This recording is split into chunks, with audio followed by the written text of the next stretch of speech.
Welcome to State House Rock. I'm Policy Specialist Ryan Roth.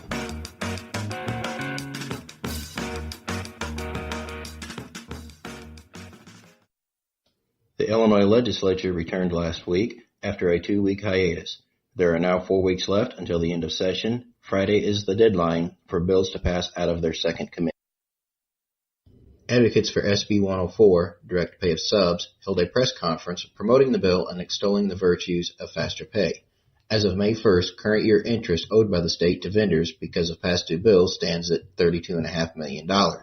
Construction-related bills are currently taking 40 to 50 days to pay.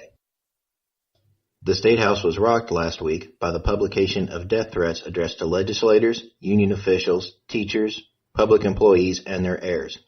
Recipients were greeted by the phrase, "Dead people can't collect fat state pensions."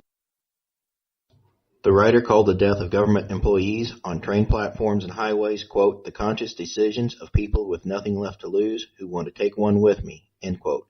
Postmarked in champagne, return address labels bear the name of donors, relatives, and friends of the recipients. The ISP and FBI are investigating.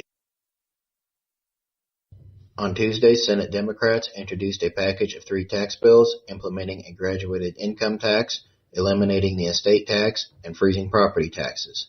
Senate Democratic leadership told members that if one bill fails, the entire package fails.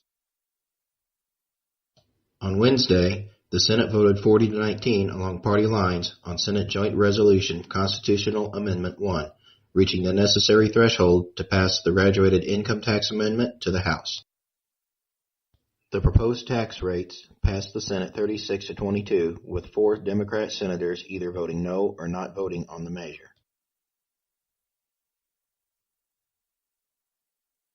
The same day, ICIC, along with a number of other organizations, announced the creation of a coalition for vertical infrastructure investment.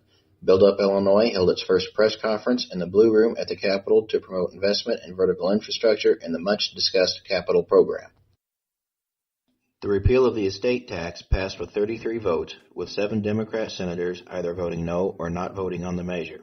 It applies to estates exceeding $4 million and would phase out an estimated $305 million in state revenue.